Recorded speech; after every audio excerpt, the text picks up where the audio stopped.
Okay, we're going to go ahead and get started now on our lab this afternoon. We're going to do another week of reviewing the muscles of the human body, and this should be the second review for that. And then probably next week we'll go ahead and go on to the nervous system.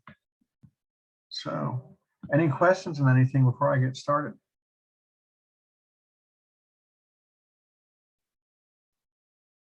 Okay. And I want to go back into muscles for AP1 lab. You should all see that screen. And let's bring this up. Okay. Again, the list of muscles that are on the muscle test, as well as the origins and insertions and actions, is found in the study guide for AP1 lab. That is about the third item on the table of contents. It says study guide, and we'll give you a list of about 45 or so muscles with all of their origins and actions and insertions. And we're not gonna ask you to know all those muscles' origin. Know the muscles, yes, but not the origins, insertions, and actions. The list I did send you, the word list, covers everything that you might possibly encounter on this test. So that's a good comprehensive list there too. So the first thing to remember is the term origin and insertion. Origin is the attachment of a muscle to a bone that doesn't move, the immovable bone. The insertion is always the bone that moves. So if the deltoid muscle attaches to the humerus at the deltoid tuberosity, the humerus is the bone that moves. Whatever action that muscle is going to do, it has to have be attached at two places. It's going to have an origin. It's going to have an insertion. It can have more than one origins. It only has one insertion. And at the point of insertion, that muscle, when it contracts, causes that bone to move. Movement, the muscle attaches to the bone and pulls on it. And it's amplifying, the muscle amplifies its strength by using the bone as a lever. Because muscles are not strong enough to do the things we want them to do by themselves. So they have to be assisted by the bones. Again, the bone that doesn't move is the origin. The bone that moves is the insertion. And in this example here I showed you last week, this is the Sternocleidomastoid. This muscle has two origins. It's on the sternum and on the clavicle. And its insertion is the mastoid process. And this is the muscle that allows us to turn our head to the left or turn our head to the right or bob it up and down like when we're nodding our head. That's what these muscles do. The mastoid process moves. The whole skull moves. The insertions on the mastoid process, pulling on the mastoid process causes the head to turn in the direction it's being pulled. So that's the insertion. The clavicle and the sternum don't move. When that muscle contracts, the clavicle and sternum don't move. So, now taking a look at the muscles of the arm, we have only a handful of muscles to know here. We have the first one we see is the brachial muscle. The brachial muscle sits between the biceps brachii and the triceps brachii, and it's directly below the deltoid muscle. There's the brachial. There's the biceps brachii. It's on the superior surface of our arm. There's the deltoid. It covers the shoulder. There's the triceps brachii. It's on the inferior surface of the arm. The biceps brachii and the triceps brachii are antagonistic pairs. They work in opposite direction to each other. They work against each other all the time. Here we see the brachioradialis. The brachioradialis is the muscle we use to open a doorknob, to open a door, to turn a key, to use a screwdriver. anything that involves twisting our arm around so where the head of the radius articulates against the capitulum. It rotates around the capitulum. The brachioradialis is allowing that to happen. It has its origin on the humerus and its insertion on the end of the distal end of the radius. You can see it down here. There's the distal end of the radius right there. Its origins on the humerus, and its action is to rotate the arm around the radius. Now, looking at this, we've turned the arm around in its proper perspective in this illustration here, and we see there's the deltoid muscle covering the shoulder, where we get most of our injections anyway. No large nerves there to get in the way.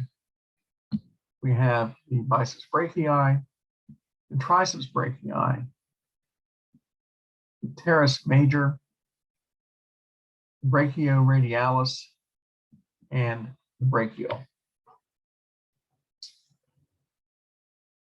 And all these muscles are involved in different actions here. None of these muscles are involved with the rotator cuff.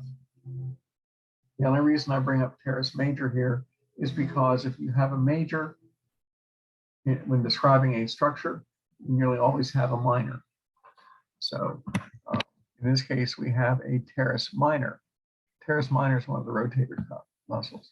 So brachioradialis, identified by the three little nerve endings right here, comes down across your arm and ends up inserting itself on the radius almost behind the thumb. If you can find your thumb, you can find where the brachioradialis is located. You can find your thumb, you know where your radius is located, because the radius is right behind the thumb. If you know your radius and you know your ulna is underneath the radius. Later on in AP2, when we look at blood vessels, you know that the radial artery and the radial vein run opposite directions at the radius. And the ulnar artery and the ulnar vein run in opposite directions at the ulna. And that's and just by knowing where your thumb is, it tells you an awful lot about structures in the forearm. So anyway, you'll hear me say that again and again in AP2. So there's the brachioradialis right there, characterized by those three nerve endings. The biceps is on the superior surface, the triceps is on the inferior surface, the deltoid covers the shoulder, and the teres major tucks in over here, right in this area here. Now, the biceps brachii is responsible for flexing our arm at the elbow. The biceps brachii, when it contracts, will pull on its point of insertion. It inserts on the radial tuberosity, that little bump on the radius, just below the neck of the radius. And it will insert there. And when the biceps brachii contracts, it pulls on the radial tuberosity of the radius, and the arm comes backwards. If you were to extend your arm straight out and you wanted to touch your shoulder with your fingertips, and you brought your arm straight back and touch the top of your shoulder with your fingertips, you would be flexing the arm at the elbow, and that action would be accomplished by your biceps brachii pulling on the radial tuberosity, causing the forearm to come back. Since we can't go around all day with our arm in that position, we need to extend the arm. So the biceps brachii is responsible for flexing the elbow joint. The biceps has its origin on the scapula and the humerus. It inserts on the radial tuberosity. It flexes the arm at the elbow. The triceps does just the opposite. The triceps brachii extends the arm at the elbow. The triceps inserts on the olecranon process, our elbow structure on the end of the ulna. And when our arm is flexed and bent back so that our fingertips are touching our shoulder, we can't go around like that. So we want to get our arm back straightened out. So the triceps muscle will contract, pull on the olecranon process where it inserts. It inserts in the olecranon process, and it will extend the arm. Flexing is decreasing the angle, extending is increasing the angle. So if we flex the arm with the biceps, we extend the arm with the triceps, and the arm goes straight out again. And so we extend the elbow joint. These are antagonistic. The biceps flexes the arm, brings it back. The triceps extends the arm and sticks it out. We go back and forth on this. They are an antagonistic pair, biceps versus triceps. When the biceps is contracted, the triceps is relaxed. When the triceps is contracted, the biceps is relaxed. And we see it here in this animation. Here we see the biceps pulling on the radial tuberosity, and we're flexing the arm. Here we see us extending the arm by the triceps inserting itself on the olecranon process and pulling on the arm to pull it back out. So extending it is increasing the angle. Deltoid muscle. Deltoid muscle covers our shoulder. It's at the top of the arm, mostly where we give injections, and it inserts on the deltoid tuberosity of the humerus, that little bump, if you remember, about halfway down on the surface of the humerus. And there's our deltoid muscle, and there's the deltoid tuberosity right there where it inserts. Now this is going to let us see some of the rotator cuff muscles. First we have the supraspinatus. Now supraspinatus is named after the fossa it's located in. It's found in the supraspinous fossa of the scapula. That's the supraspinatus. It's the muscle above the spine. We also have the infraspinatus, the large muscle, right here on the infraspinous fossa below the spine. Infra means below and supra means above. So there's the infraspinatus in the infraspinous fossa. Directly below that, we have the Teres Minor, also in the infraspinous fossa. So these three muscles here make up 3 of the 4 rotator cuff muscles: the supraspinatus, the infraspinatus, and the Teres Minor. Just as a frame of reference, the Teres Major is not a rotator cuff muscle. So I want to make that very clear, that it is not a rotator cuff muscle. Just because it shares the same name as the Teres Minor, the Teres Major is not one of the 4. Now the 4th muscle is the subscapularis, found in the subscapular fossa on the other surface of the, on the posterior surface of the scapula. And of course, there's the deltoid on top. Now the rotator cuff muscles, there are 4 muscles that come together. They form a cuff, a ring around the glenoid cavity. That ring is attached to the head of the humerus, holding the head of the humerus in place in the glenoid cavity. That does a couple things for us. Remember, the glenoid cavity is really just a fossa. It's a flat area. The head of the humerus is held snugly in there with these 4 muscles pulling on the humerus.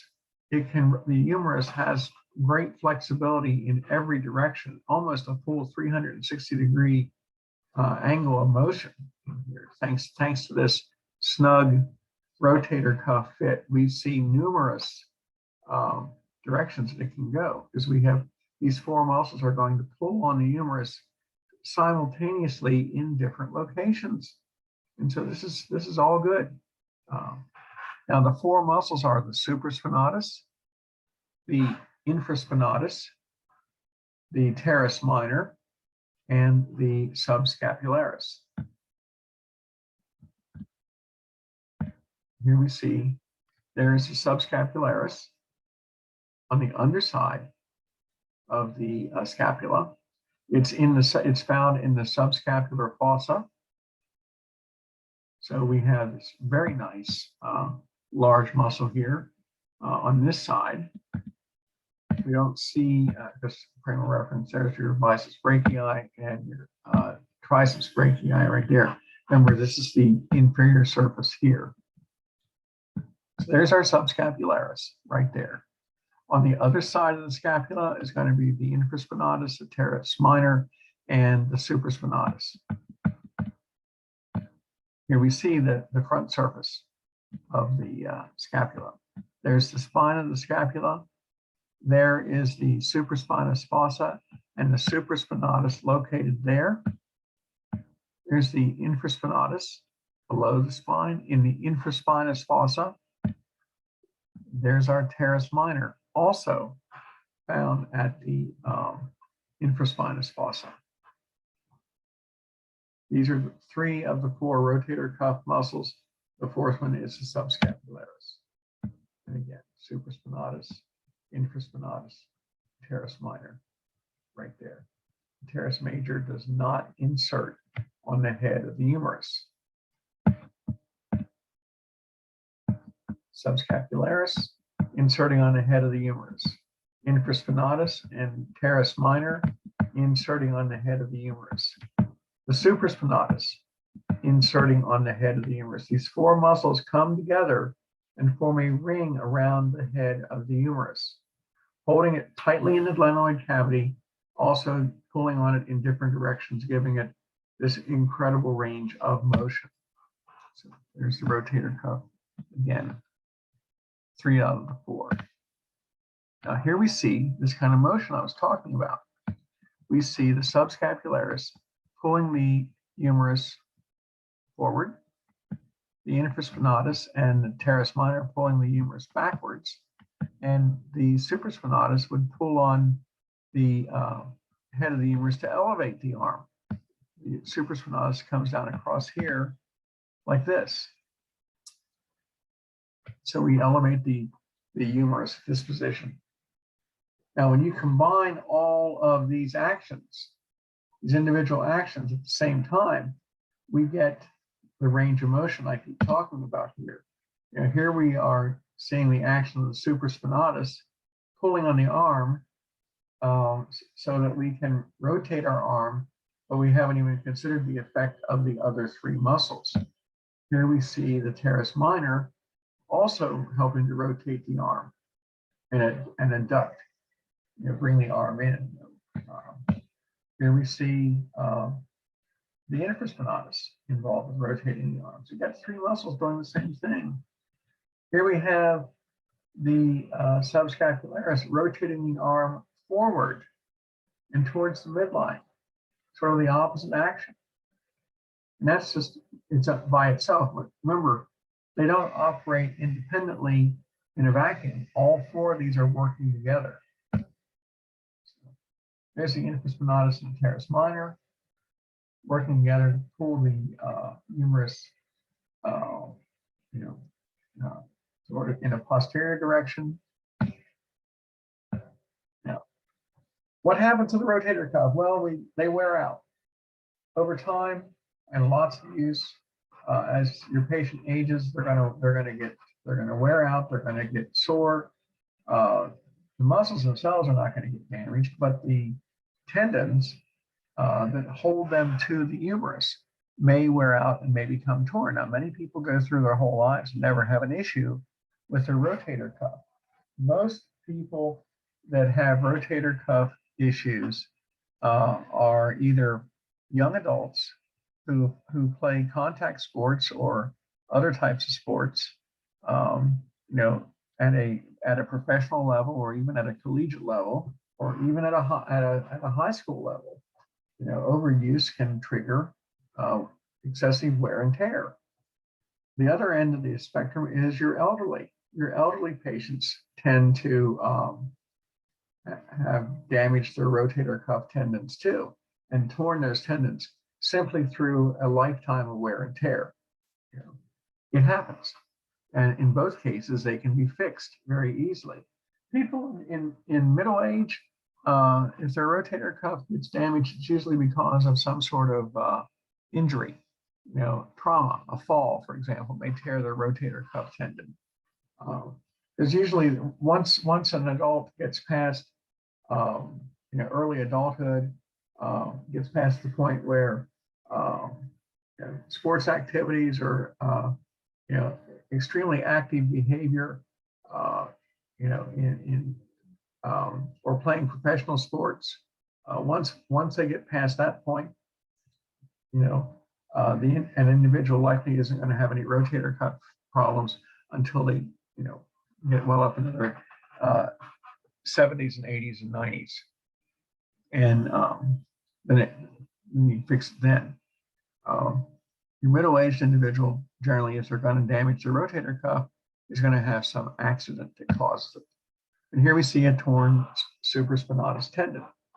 They can be fixed very easily. It's a very brief surgery with about a 6 or 8 week recovery period, because it takes time for everything to heal, but it is very fixable.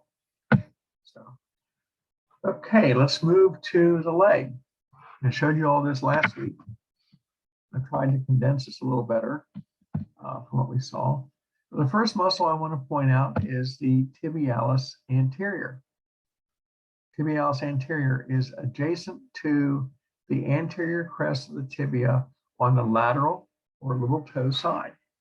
The Tibialis Anterior allows us to dorsiflex our foot. That means we point the toes up. Every time we take a step, our toes go up. And it's the Tibialis Anterior contracting to bring our toes up, because that dorsiflexing our foot, bringing the toes up, brings our heel down. And it's the antagonist to the gastrocnemius, the calf muscle, because the calf muscle causes plantar flexion, where we raise the heel and point the toes down. So we walk heel, toe, heel, toe, heel, toe. We depend on both of those muscles to affect this kind of action. Didn't pop up where I wanted it to, but there's the tensor fasciae latae, large muscle on the lateral surface of the leg, extends all the way down below the knee. Here's the one I wanted to show you next, the extensor digitorum longus. The extensor digitorum longus is responsible for spreading out our toes when we take a step, and also flexing our toes.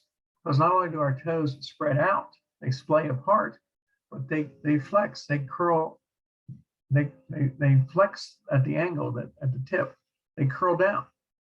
And that helps, by spreading out and curling, that helps to stabilize our position. And we're not aware of it when we walk, but that's what our feet are doing. The toes spread out and they go down and hit the surface. They spread out and they curl down. Now, we don't see it with our shoes on. We don't pay attention to it when we walk. I don't recommend looking down at your feet and trying to walk at the same time. I said that last week. I'll say it again this week. The extensor digitorum longus spreads our toes and lets them flex at the end. So not only do we we raise our toes up and our heel goes down when we take our step, when our toes go down, they spread out and curl under to stabilize our position. Muscle adjacent to the extensor digitorum longus is the Peroneus Longus and the Peroneus Brevis. There's the Peroneus Brevis, and below the Peroneus Longus. These also are involved in stabilizing our foot by spreading our toes. So these two muscles here, excuse me, work with the extensor digitorum longus.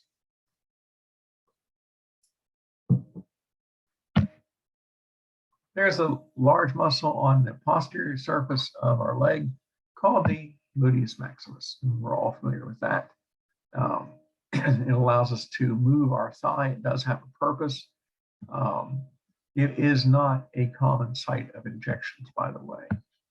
Now, other muscles in the lower leg, there's the soleus, directly underneath the gastrocnemius. The gastrocnemius is our calf muscle right there. It originates on the condyles of the femur and it inserts on the calcaneus bone here by way of the Achilles tendon. And this is the counterpart to the tibialis anterior. The gastrocnemius muscle causes plantar flexion, raising the heel, putting the toes down. So when we take a step, the gastrocnemius pulls our heel up, our toes go down. Then the tibialis anterior raises our toes, forcing our heel to go down. And that's how we walk. So there's the tibialis anterior, located on the anterior side of the tibia, adjacent to the anterior crest, the sharp edge of the tibia, what we euphemistically call our shin bone. It dorsiflexes the foot, it inverts the foot and points it up. You see here this illustration here on the left-hand side.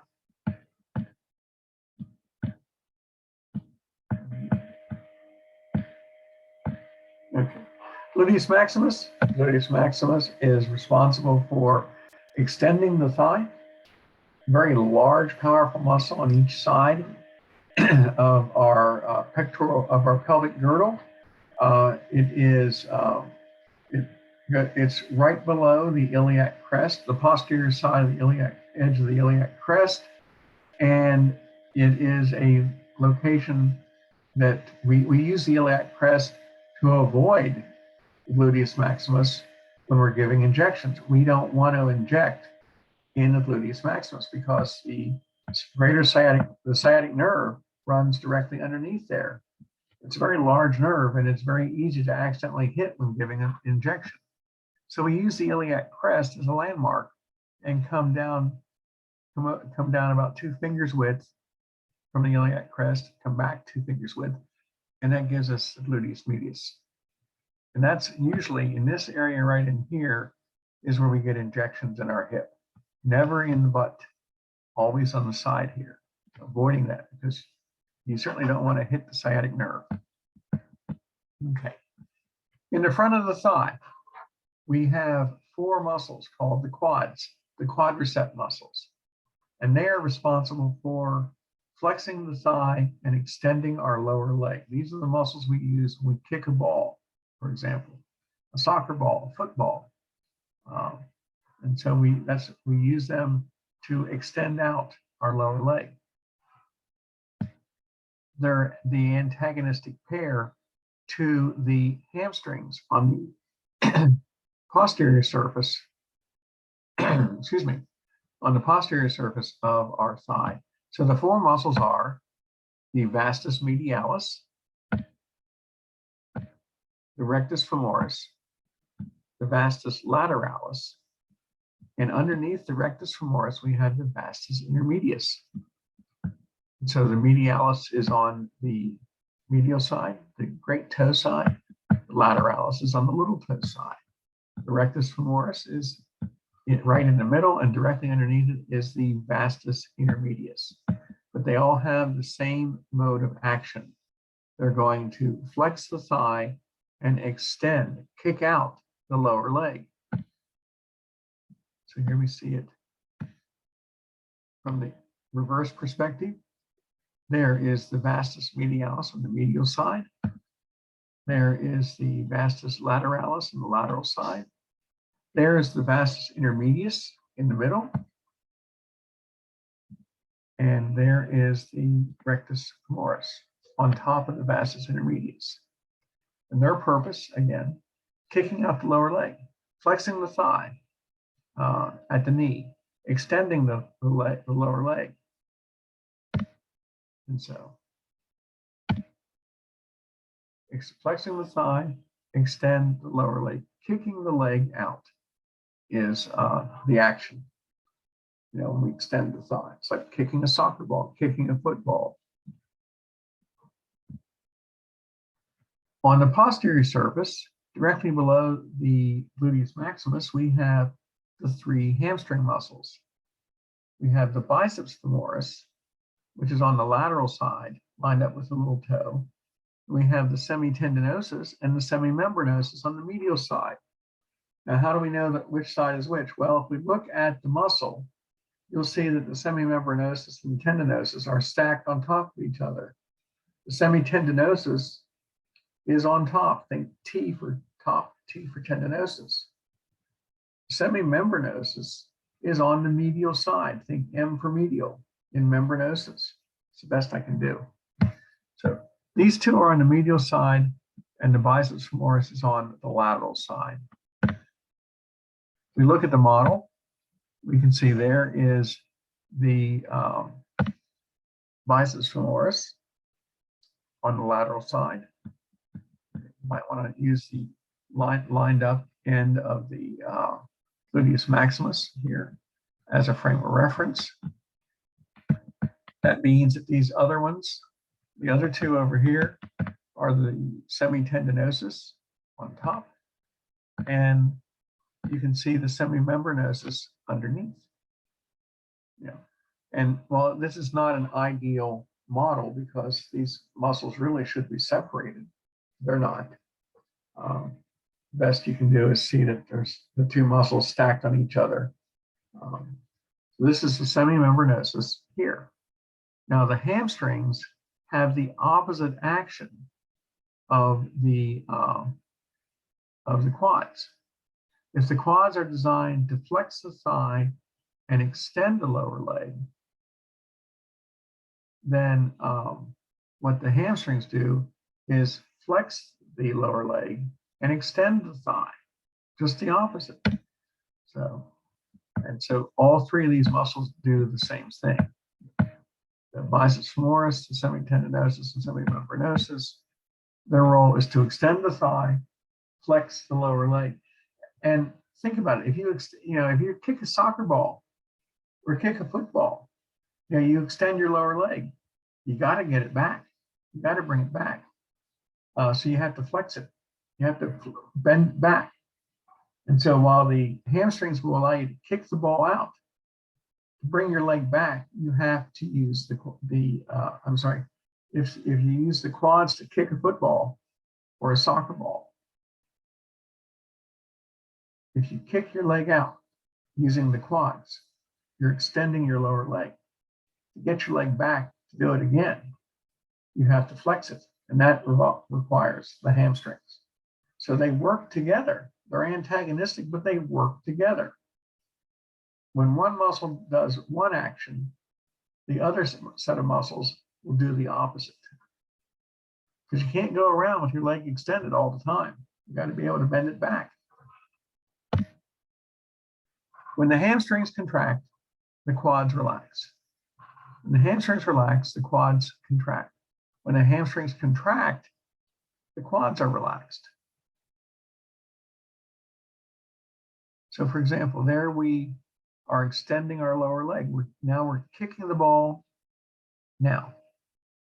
And we need to flex that, and so we contract with the hamstrings. The hamstrings cause us to, when the hamstrings contract, the lower leg flexes backward. It decreases the angle. When the quads contract, the leg is extended. So that's how we get this kind of, we get the action that we desire. Now, on the medial surface of the upper thigh, we have four muscles in here. We have the Sartorius muscle, a very distinctive muscle shaped like a packing strap that allows us to set cross-legged on the ground or on the floor. There's the Sartorius. No muscle looks like the Sartorius. It extends all the way across the front of the thigh onto the medial surface. In the center of the thigh, running up and down on the medial side, is the gracilis. It extends all the way from the groin region down to the knee. We have the adductor longus that is anterior to the gracilis, and it extends underneath the Sartorius. And then back here we have the adductor magnus. It runs underneath both the gracilis and underneath the Sartorius. So these are 4 muscles of the upper, on the medial surface of the upper thigh. There's the gracilis. You know, flexing the thigh, adducting the thigh. But the gracilis is this muscle right in here in the middle on the medial surface of the upper thigh. There's our sartorius there. It comes off of the iliac spine and inserts on the tibia. But you know, you see how it stretches across here.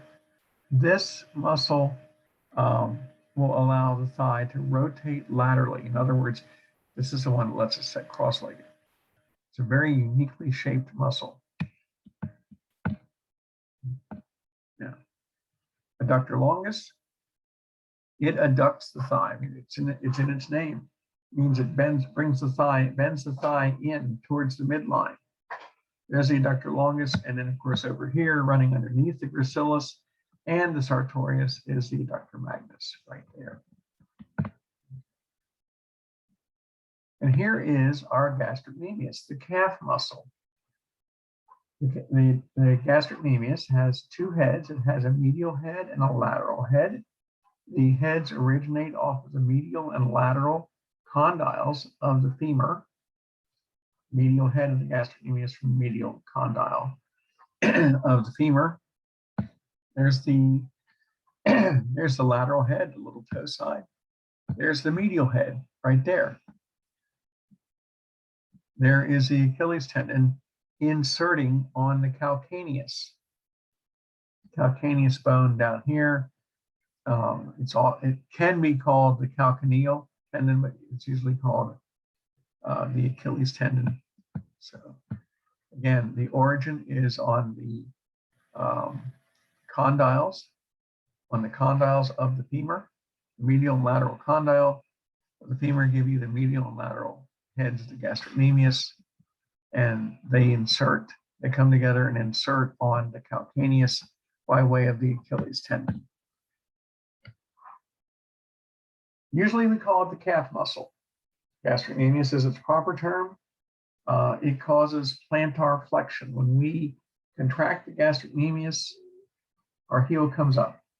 It pulls the heel up. It also causes our leg to flex. So our leg will bend when we contract our gastrocnemius. So you notice that while the quads do that, the hamstrings do that, so does the gastrocnemius, causes the leg to flex at the knee. So anyway, medial condyle, lateral condyle are the origins of the gastrocnemius. Its insertion is at the calcaneus down here. And again, medial head, lateral head. Underneath it is the soleus. Directly underneath the gastrocnemius is the soleus muscle. And of course, there's the Achilles tendon again. So the role of the gastrocnemius is to plantar flex the foot, put the heel, to bring the heel up, to elevate the heel so that the toes go down. That is plantar flexion. It is the opposite action of dorsiflexion. Contracting the gastrocnemius causes the heel to come up. We need to do that as half of the walking motion. Also, when we pull on the calcaneus, our lower leg will flex, will decrease the angle of the knee. So dorsiflexion, toes come up, plantar flexion, toes go down. With dorsiflexion, heel goes down, toes up, plantar flexion, heel up, toes down. Now, muscles in the torso, we have, as I said last week, the muscle that nobody ever gets wrong is the frontalis muscle. It sits right on top of the frontal bone. It's an extremely thin muscle because if you rub your frontal bone, you can feel the bone underneath your skin. So the muscle layer there has got to be very, very thin. And it is. It's there for showing expression. There's the frontalis right there. Actually formed in 2 separate parts, not like the frontal bone is fused together. There's actually two frontalis muscles there. This flat round muscle around the eyeball is called the Orbicularis oculi. It has nothing to do with vision. It just happens to be oculi because it surrounds the eyeball. But it's there for showing expression. The Orbicularis oris, nothing to do with eating. It's a very thin, flat muscle. It shows expression, but that's all. And here we have a muscle that does something. This is the Sternocleidomastoid. This is the muscle that allows us to turn our head to the left or to the right, or to nod yes. And so that's a significant action there. So these frontalis, orbicularis, oculi, and oris are all about expression, as is the zygomaticus. It doesn't really do much except allow us to show expression on our face. And close up on the bones of the muscles of the face. There's of course our frontalis, our orbicularis oculi, our orbicularis oris right there, and you can see the zygomaticus tucked in as two little bands of muscle right there. You know, again, but they're not; these are all expressive muscles. So, like there's the frontalis right there. You can see how it has two segments. It didn't fuse together like the frontal bone did. And you can see our two orbicularis muscles, the oculi and the oris. You can see just how thin and flat. They're a circular ring of muscle. I guess that's redundant. A ring of muscle that's very flat around the eyes and around the mouth. They don't do much except show expression. And here we see one of our chewing muscles. This is the masseter. The masseter is located directly in front of one of our salivary glands. This large structure here is the parotid gland. It's a salivary gland, and the masseter muscle is located directly in front of it, right there. And the masseter muscle will cause our mandible to be elevated so that we can chew, because the chewing involves bringing the mandible up against the maxilla. That's what we do. There's the zygomaticus muscles. There are also expressive muscles. And there's the sternocleidomastoid.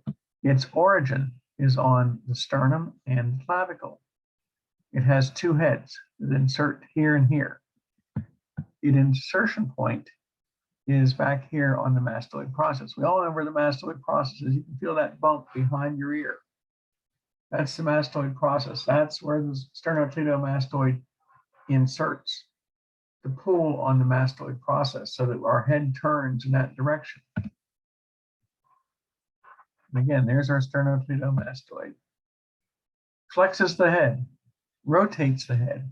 If both muscles contract at the same time, our head will bob up and down. It will flex. We can rotate or we can flex. This is our head rotation.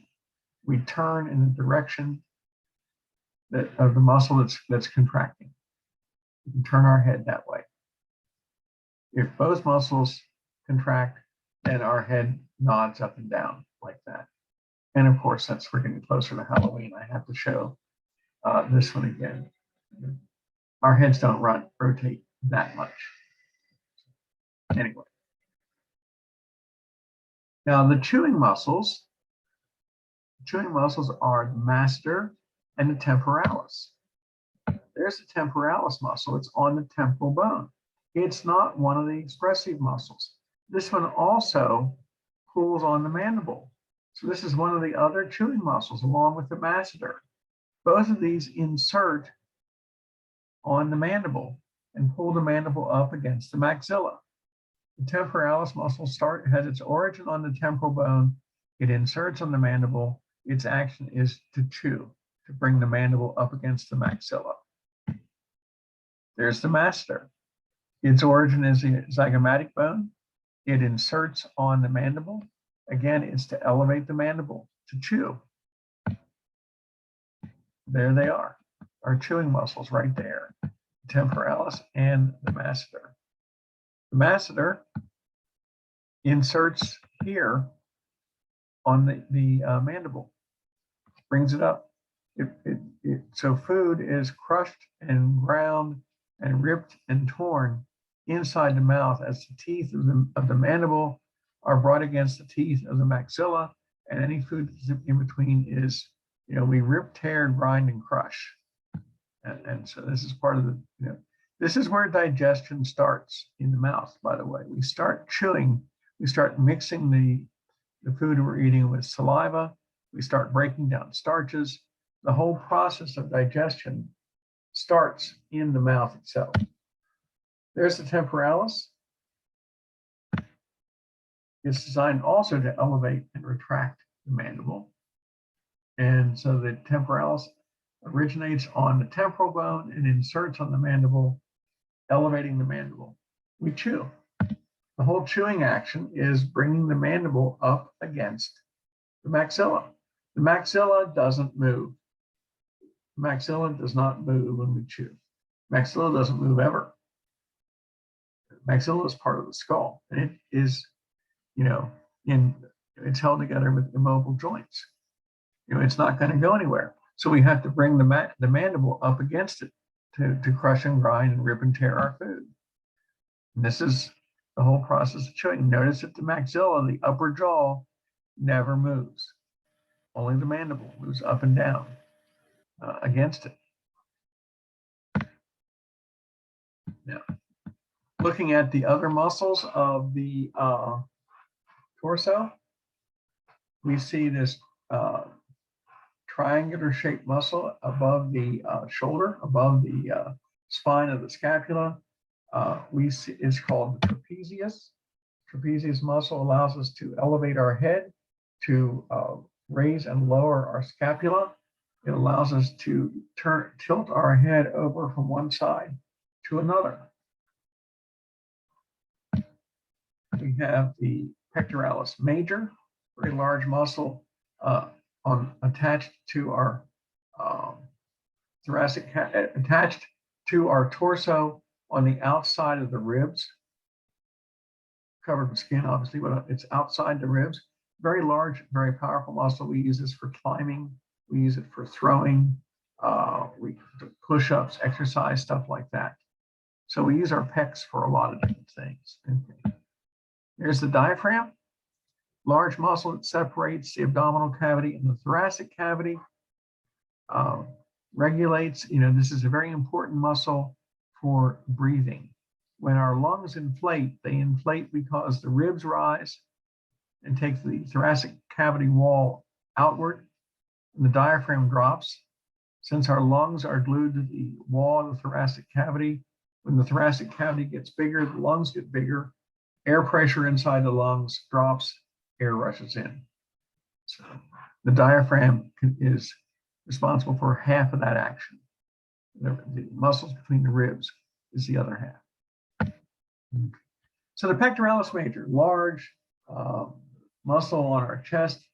If there's a major, there's got to be a minor, and the minor is usually tucked in nearby. In this case, the minor is probably underneath the major. It inserts on the humerus, and we use it to climb. We use it, going up a ladder, climbing a rock wall, rock climbing, throwing things, throwing a baseball, throwing a football. We're going to throw a frisbee. We're going to use the pectoralis major for that. Push-ups is an example of an exercise we would use the pecs for. Of course, there's how big they are. We'll talk about these again several times in AP2, but not from the perspective of their actions. So pectoralis major right there, inserting on the humerus. There's the trapezius I mentioned. It is this large triangular shaped muscle. It extends all the way to the base of the skull, and it's directly above the latissimus dorsi. It allows us to raise the scapula, lower the scapula.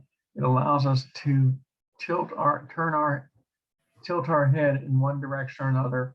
We can elevate our head, shrug our shoulders. These are the actions of the trapezius.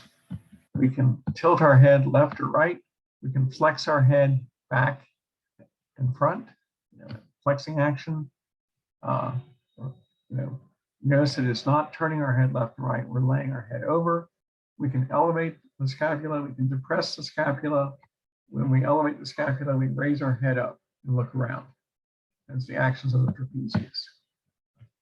Latissimus dorsi, the large muscles on the extend to the lower back, all the way down to the pelvic girdle.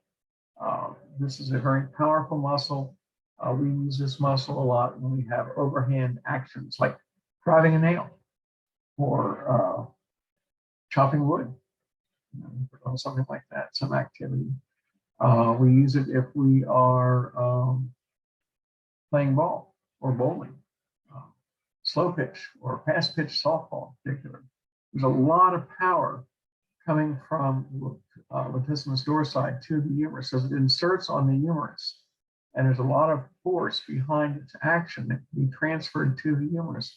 So throwing a ball, particularly like in softball where you pitch underhand, fast pitch, softball, the ball comes in at great speeds.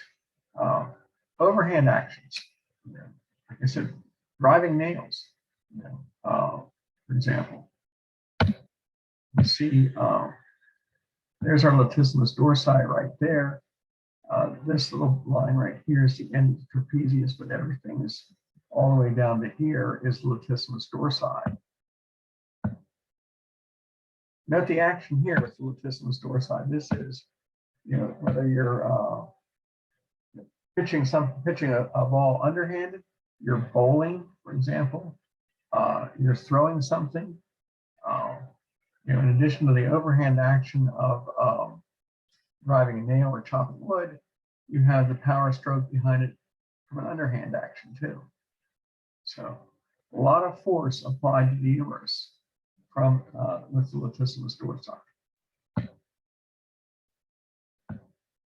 On the side of the torso, we have the serratus anterior.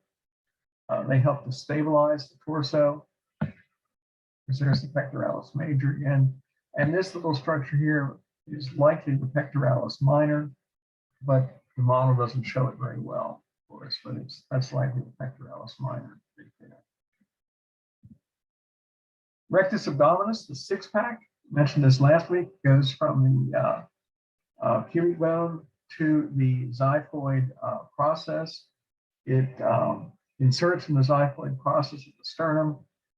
When this muscle contracts, it flexes the abdomen, and we use this to stabilize our position when we're picking up something heavy, when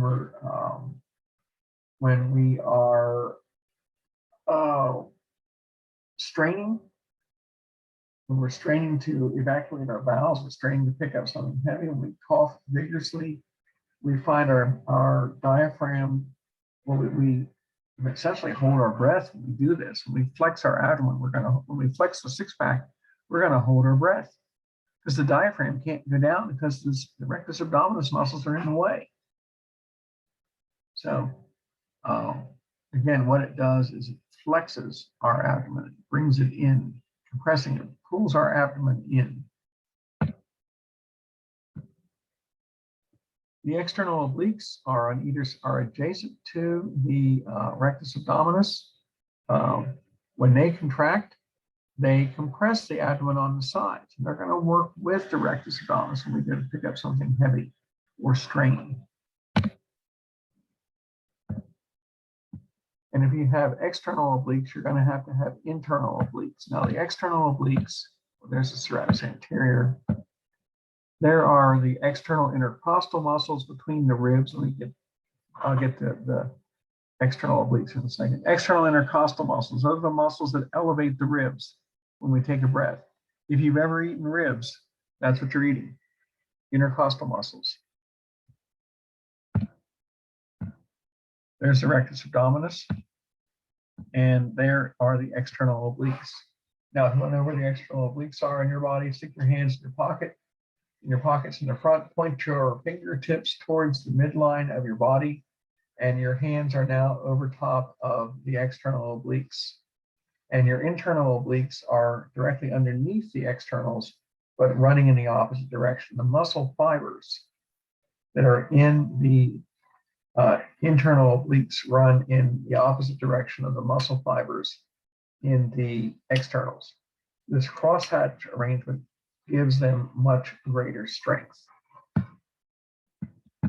Now, we look at the underside of the torso structure here, we see the internal intercostals, the other rib muscles, they overlap each other. The external intercostals, the muscle fibers run towards, the direction of the muscle fibers runs towards the sternum, towards the midline. The internal intercostals, their fibers run away from the sternum, away from the midline. There are internal obliques. All we get in this model is just a red line right there where the internal obliques are located. Here we have the transverse abdominis running all the way across the inner abdominal wall. And there we have this little line that represents the diaphragm. But the diaphragm is much bigger than that. Do not confuse this whole structure with the diaphragm. Diaphragm on this model is just this little red line right here. This entire structure across here that looks like it's crosshatched is the transverse abdominis. Okay. Now, external intercostals, you can see that the movement, the direction of the muscle fibers is towards the sternum. The direction in the internal intercostals is away from the sternum. When we take a breath, the external intercostals contract and they elevate the ribs. The ribs rise. The rib cage rises. The chest wall, the wall of the thoracic cavity expands because the ribs rise up. Now the lungs are glued to the inside of the chest wall. So if the thoracic cavity expands, the lungs expand. At the same time that the intercostals are elevated, the external intercostals are elevating the ribs, the diaphragm is contracting and dropping. So the thoracic cavity gets much bigger and the lungs have enlarged. Air rushes in because the pressure in the lungs is lower than it was before, air rushes in. And so what the external intercostals do is raise the ribs. They elevate the ribs. The internal intercostals, when they contract, they depress the ribs. And when the ribs depress, the thoracic cavity volume drops, the lung volume drops, the diaphragm relaxes and pops back up again. So the entire volume of the thoracic cavity is significantly reduced. Air pressure inside the lungs is higher than the outside and air rushes out. So that's how we breathe out. That's how we breathe. So the internal intercostals depress our ribs.